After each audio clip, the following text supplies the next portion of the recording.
The Odyssey by Homer. I have 3 different editions of this book. I should probably get rid of one, but I have 3.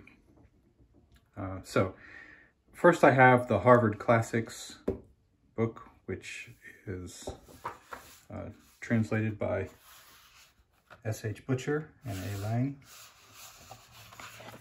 Then I have just a hardback book by Viking, translated by Fagles, by Robert Fagles. Then I have a Folio Society edition, also translated by Robert Fagles. It's the same translation as the previous one. And how did this happen? Well, why do I have 3 of these books? I mean, I got the Harvard Classics one in a group of a few Harvard Classics, and I hadn't read the Odyssey yet, so I picked it up. But then I thought, when the Fagles edition, I thought, you know, this is supposed to be a modern, newer, cooler translation, and so I thought I would try it. I really liked it. And so then that was my life. That was finished. And then I saw that the Folio Society had an Odyssey and an Iliad, and so I grabbed them both. Why am I talking about the Odyssey instead of the Iliad? Well, I'll do another video on the Iliad. The Iliad, of course, is set before the Odyssey. But anyway, let's have a look at these 3 books. So this one is a Harvard Classics. It just says Homer on the front. It doesn't even say the Odyssey. You have to open it. This is a deluxe edition of the Harvard Classics, what they call it. Once you open it up, you realize it's the Odyssey. Here's an illustration. This illustration is not supposed to represent anything in the Odyssey. It represents something about Homer.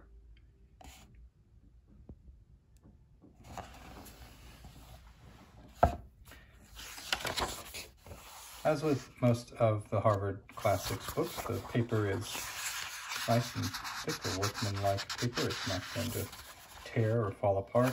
There's plenty of space. The size, the text is a reasonable size. It's all good. Now the translation itself, I think it's, I don't know, I'm not an expert on translations, but I thought that it was all right. Let's just look at the first sentence here. Tell me, Muse, of that man so ready at need who wandered far and wide after he had sacked the sacred citadel of Troy.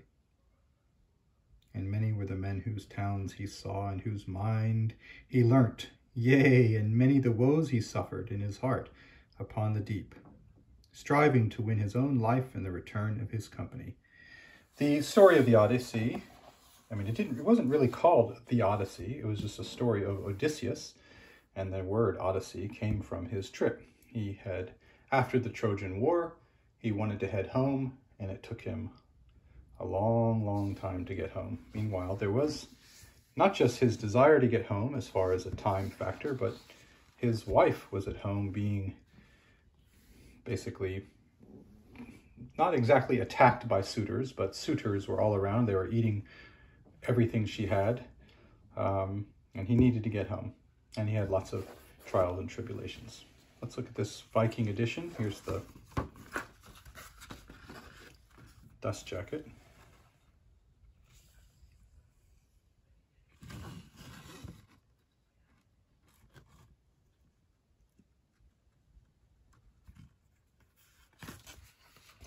Bernard Knox, I think, gives an introduction.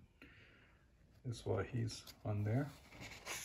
And Bernard Knox gives the notes.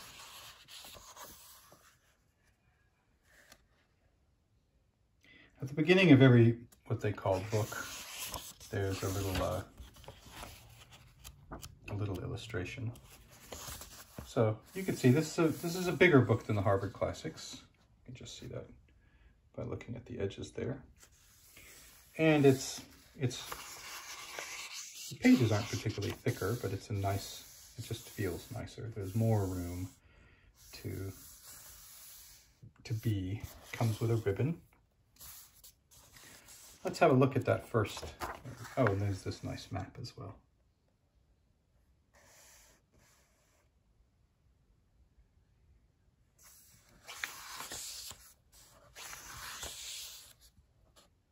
Sing to me of the man, Muse, the man of twists and turns, driven time and again off course. Once he had plundered the hallowed heights of Troy. That's the first sentence. It doesn't go until the second sentence when it says, many cities of men he saw and learned their minds. Many pains he suffered, heartsick on the open sea. Remember before they just called it the deep. And you had to know that the deep was the sea because much of his travels was by sea. Fighting to save his life and bring his comrades home. This is obviously a more up-to-date translation. And I found it very engaging. I can see that we're about to, whoops, put a little bit of paper there. This is how it starts each new book. Has a little bit of a drawing of some kind. Fear not. I know that I've bent that page a little bit, but we do, look, I've done some sort of mark here. Don't know what I was getting at here. One thing that has always struck me about the Odyssey is the description of, I believe it's Odysseus, when he meets with his son, and they cry, and their cry sounds like something like a bird, or the screeching of, I can't remember exactly what it was, but because it struck me that at some point, some cultures decided that crying was not a manly thing, but in ancient Greece, it certainly, sorry, Rome, that is to say. No, I'm back to Greece. I was thinking of the Aeneid. I haven't done the Aeneid yet. This is the Odyssey, so ancient Greece, it obviously was. Here's the Folio Society edition, and this is getting to be a long video.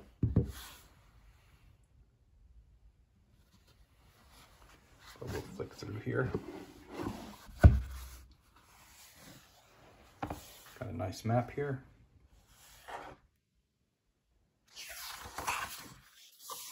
Same translator and same notes. It's basically the same book, except that it's bound in a nicer way, and it has illustrations throughout by Graham Baker Smith.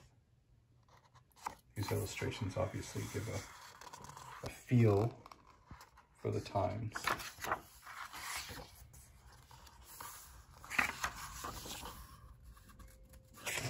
Let's have a look at the first. Well, we don't have to look at the first line, do we? It's bound in quarter bound in buckram with a cloth, with a I think it's with a paper side, really. I don't know. Maybe that's a cloth side. So it's quarter bound in buckram with a cloth side. Yeah.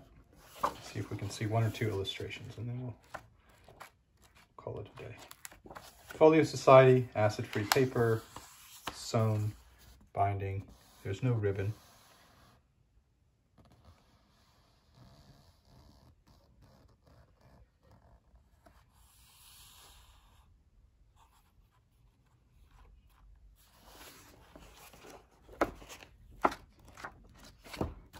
I should probably get rid of my Viking edition and keep the other two.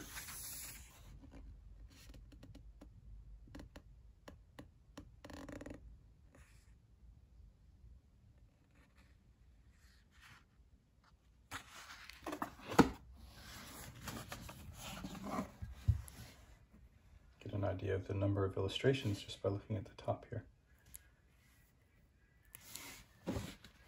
I should show you the top of the Viking edition as well, because it's got a sort of a colored red thing going on there. All right, so there we have it. There's the same dolphins, by the way, that we see throughout the cloth binding. This is also nicely bound. 3 editions, 2 translations of Homer's Odyssey.